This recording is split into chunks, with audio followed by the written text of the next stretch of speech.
Hi everyone, मेरा नाम ऋषभ है और बात करेंगे आज शेयर मार्केट में आई धमाकेदार धुआंधार तेजी की। क्योंकि तेजी से बहुत सारे लोग तो बहुत खुश हैं, लेकिन मैं पर्सनली आपको बताऊं तो मैं थोड़ा सा डिसअपॉइंटेड हूं। क्योंकि सडनली मार्केट में 2 महीने से बहुत वॉलेटिलिटी चल रही है और बहुत तेजी से स्पाइक लग रहे हैं। चाहे वो डाउन की तरफ हो मार्केट, चाहे वो अप की तरफ हो। नीचे भी गिरता है तो तेज गिरता है और ऊपर भी उठता है तो तेजी से ऊपर उठता है। और आप सबने देखा होगा कि करीब करीब 1300, 1200, 1100 पॉइंट्स की उछाल दिखाई है मार्केट ने, जहां तक मार्केट नीचे गया था वहां से। अभी फिलहाल आपने सबने देखा कि 24,500 के लेवल के आसपास खड़ा है मार्केट, जो कि बहुत ज्यादा अच्छी बात है। क्योंकि 24,000 के ऊपर जब तक टिका है मार्केट तो कोई ज्यादा दिक्कत वाली बात नहीं है। लेकिन अब आप कहेंगे फिर दिक्कत वाली बात क्या है? तो दिक्कत वाली बात है कि भाई देखो, हमारे जो सराउंडिंग में ग्लोबल में सिचुएशन सही नहीं चल रही है यार। ट्रम्प ऐसे ऐसे बयान दे रहे हैं, बयान जिनके बयानों के सुनकर मुझे लगता है कि मार्केट भाई कल ही क्रैश कर जाएगा। लेकिन ऐसा हो नहीं रहा है, क्योंकि मार्केट ने ऑलरेडी ये सारी चीजें काफी हद तक प्रेडिक्ट कर ली थी नवंबर के ही महीने में। इसीलिए अब लगातार तेजी दिखा रहा है। और दूसरा सिंपल सा रीजन है यार, देखो कि लगातार एफआईआईज एंट्री कर रहे हैं, बाई करेंगे। जब जब एफआईआईज फॉरेन इन्वेस्टर्स बाई करेंगे तो आप सबको पता है कि मार्केट में जंप देखने को मिलने वाला है।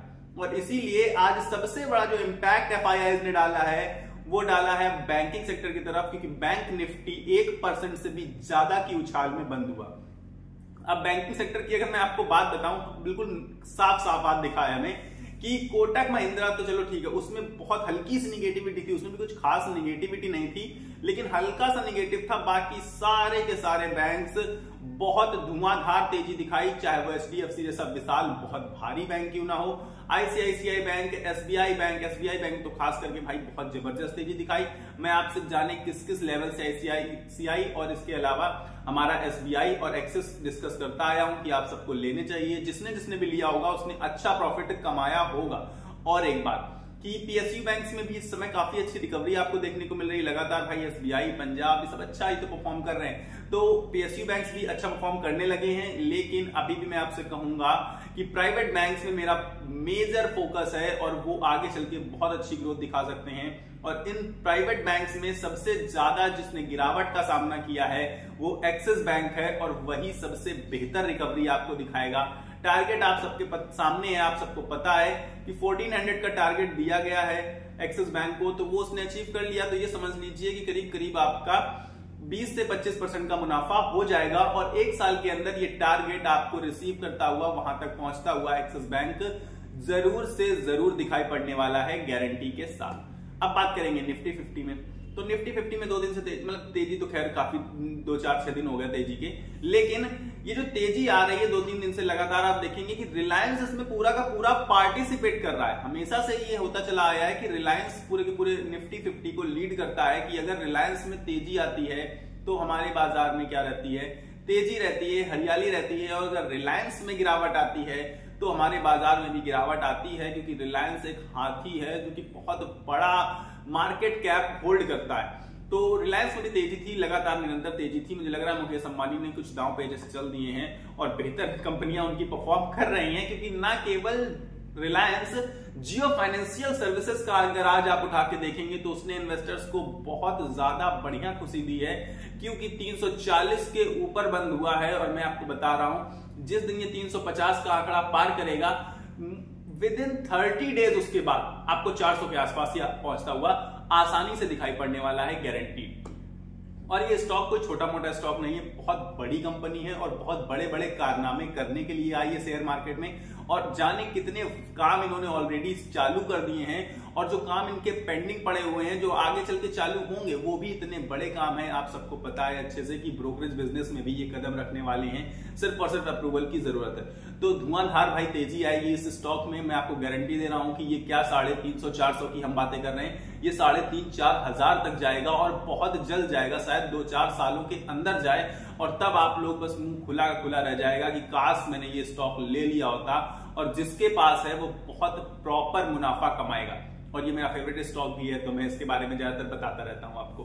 तो आज रिलायंस इंडस्ट्रीज ने काफी हद तक लीड किया, मैं जियो फाइनेंस की तो बात ही नहीं कर रहा हूं। और एक चीज हुई है आज, खास चीज क्या थी? एनटीपीसी ग्रीन एनर्जी, जिसके बारे में मैंने आपको 2-3 बार बताया है, और उसने आज अपर सर्किट लगा दिया है। जबकि अगर आप उसका पी रेशियो देखेंगे तो 300 के ऊपर है, यानी कि बहुत महंगा लगता है। पीई के हिसाब से अगर हम देखें तो बहुत महंगा मालूम पड़ता है एनटीपीसी ग्रीन एनर्जी। लेकिन जो ग्रीन एनर्जी सेक्टर है इस टाइम पर रॉकेट है भाई, इस टाइम पर मतलब उसकी धूम मची है बाजार में। कोई नहीं देख रहा कि क्या पीई चल रहा है, कितना सस्ता मंदा, बस लोग क्या देख रहे हैं कि फ्यूचर जो है वो ग्रीन एनर्जी का है। दूर दूर तक हमें दिख रहा है बढ़ता पॉल्यूशन, सब कुछ ग्रीन एनर्जी की तरफ हमें लेके जा रहा है कि ग्रीन एनर्जी ही हमारा सब कुछ है। और आगे चल के पावर सेक्टर में ग्रीन एनर्जी का भाई बहुत ज्यादा स्कोप है, हम सबको अच्छे से पता है ये बात। इसीलिए पूरा का पूरा पावर सेक्टर ही मुझे लग रहा है 1-2 सालों में 200 से 300% का रिटर्न दिया है। तो आप अगर ये रिटर्न पाना चाहते हैं, आप ये मत बिल्कुल सोचिएगा कि पावर सेक्टर में जितना बढ़ना था वो बढ़ गया, बिल्कुल नहीं। क्योंकि अभी आगे आने वाला साल नहीं, 5, 6, 10 सालों तक पावर सेक्टर ऐसी ही धूम मचाता रहेगा। और अगर आप इस धूम का हिस्सा होना चाहते हैं, मतलब आप इस धूम से प्रॉफिट कमाना चाहते हैं, तो अभी के अभी कोई बहुत ही अच्छा सा प्रॉपर, मतलब कोई बाय रेटिंग नहीं दे रहा हूं, कोई स्टॉक का नाम नहीं ले रहा हूं, पर कोई भी प्रॉपर पावर सेक्टर का स्टॉक आप चुन सकते हैं और अपने पोर्टफोलियो में जरूर ऐड करिएगा अगर आप डाइवर्सिफाइड पोर्टफोलियो को सपोर्ट करते हैं। बहुत सारे लोग सपोर्ट करते हैं कि भाई हम अलग अलग सेक्टर पे स्पेसिफिक स्टॉक लेंगे एक एक और फिर लगाएंगे, क्योंकि एक ही स्टॉक में या एक ही सेक्टर में पैसा लगाने से कभी कभी बहुत अच्छा फायदा और कभी कभी बहुत अच्छा नुकसान होता है, मतलब high risk with high return. तो हाई रिस्क हाई रिटर्न नहीं फॉलो करते हैं लोग, कहते हैं ठीक है हम थोड़ा सा लो रिस्क लेंगे चाहे रिटर्न हमें थोड़ा सा कम ही क्यों ना मिले, तो डाइवर्सिफाइड बनाते हैं। तो आप पावर सेक्टर का कोई जरूर स्टॉक पिक कर लीजिएगा, बहुत अच्छे अच्छे स्टॉक हैं। अडानी पावर है, इसके अलावा हमारा टाटा पावर है। टाटा पावर को तो मैं पर्सनली बहुत ज्यादा बेहतर मानता हूँ, बहुत सस्ते दामों में मिल रहा है क्योंकि वो, इसके अलावा अब तो बहुत और आगे हैं, wall energies, NTPC green energy, Adani green energy, मतलब इतने सारे के सारे स्टॉक्स हैं। आप जाके देखेंगे तो मुझे लगता है कि मोर देन 20 कंपनीज तो आपको पावर सेक्टर की मिल जाएंगी और उनमें से बहुत सारी ऐसी कंपनियां होंगी जो कुछ कुछ सस्ते दामों में भी हैं और रीजनेबल प्राइस पर मिल रही हैं इस समय, और आगे चल के उनमें भी धमाका होगा क्योंकि इतने सारे स्टॉक्स हैं। सब में ग्रीन एनर्जी हो चाहे पावर सेक्टर हो, कभी ना कभी धमाका कर देते हैं। कभी कभी कुछ समय तक पड़े रहेंगे अचानक, और अचानक जब स्पाइक आता है तो 100-100, 200% का स्पाइक देते हैं। ये हम सभी ने बीते समय में देख लिया है।